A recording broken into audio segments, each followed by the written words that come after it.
Do you know what makes me mad about the mortgage industry? That's when consumers are taken advantage of. We all know that consumer debt is at all-time highs. Couple that with higher interest rates and higher prices on everything from food to gas, and needless to say, consumers are feeling the pinch.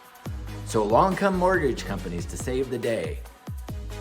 They're doing this by cash out refinances and offering to pay off higher interest debt and saving borrowers anywhere from $500 to $1,000 a month. And the reality is oftentimes they can do just that. So what's the problem? Well, the problem is not with what they're offering. The problem is what they aren't offering, and that's advice. Instead, what they're offering is a short-term solutions by playing to the emotions and dangling this carrot of a monthly savings of an average of $800 a month, rather than being the trusted advisor, in which case they would tell you that over the long term, this may not be the best option because it's likely gonna cost you a lot more over the long haul. The question they should be answering for you is this the best solution? What about another option such as a HELOC, home equity line of credit, or a HELOAN, home equity loan, to leave the first rate mortgage in place and just have a new second mortgage to pay off those debts that you're looking to consolidate? After all, 82% of people currently have a first mortgage that's under 5%, and 62% have a first mortgage that's under 4%. Right now, with current mortgage rates up closer to about 7%, does it make sense to refinance that existing first mortgage into a higher rate and extend the term out another 30 years? And not to mention the fact that the majority of mortgage interest is paid upfront. So if you refinance into a new 30-year term, you're going back to paying more mortgage interest upfront, rather than staying in that existing first mortgage, which you've probably already paid a number of years into, so you've paid mostly interest at that point. So it just keeps resetting, and it puts people behind the 8 ball, where they're always paying more in interest and less in principal. Now, for instance, if you were to look at a HELOC or a HELOAN, you leave that existing first mortgage in place. So you're only taking out a second mortgage to pay off those other debts or home improvements or whatever you're pulling the money out for. And even though that second might be at a higher interest rate, let's say it's at currently around 10% versus a refinance that might be closer to 7 or below, but it depends on the amount of money that you're taking out. What I mean is, let's say you have an existing first mortgage of $325,000 and you're paying 3.5% on it, and you're only looking to take out $100,000. Well, if you take out a home equity line of credit, let's say, or a home equity loan at 10%, then your overall blended rate, which is what you should be looking at, is going to be somewhere in the range of about 4.99%.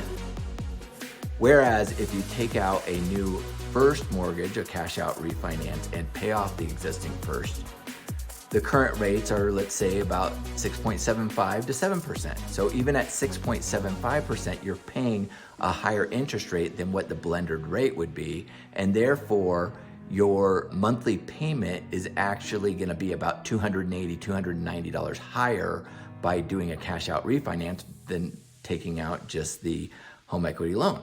That's not to mention the fact that you're not touching that first mortgage, in which case those payments go into the first mortgage.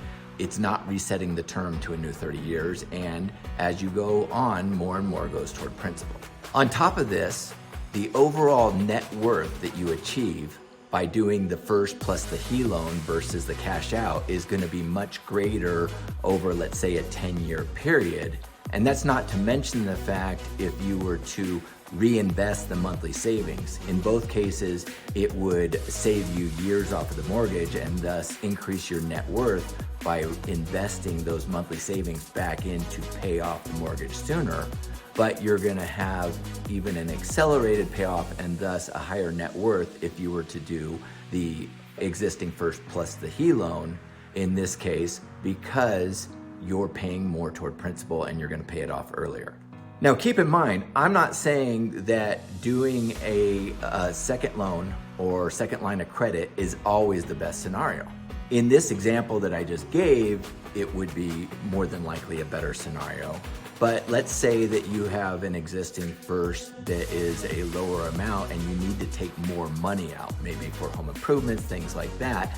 And so the second piece or the cash out amount is greater than the first. Well, then again, you need to look at the blended rate. And in a lot of cases, taking out a cash out refinance might be a better option because that rate might be less than what the blended rate is.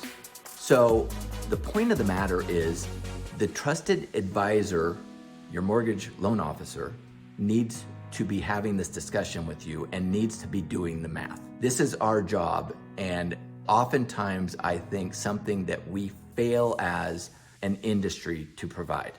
A mortgage is not a one-size-fits-all scenario, and unfortunately in many cases it's treated that way. It's the biggest debt that you're gonna have more than likely in your lifetime on the biggest asset that most people have during their lifetime. So we as a profession need to do better, and as a consumer, you need to ask for more. The financing of the home can have long-term implications on your overall financial well-being. So if you have questions, DM me or comment save below, and I'm happy to go over a scenario with you. You've got questions, I've got answers. See ya.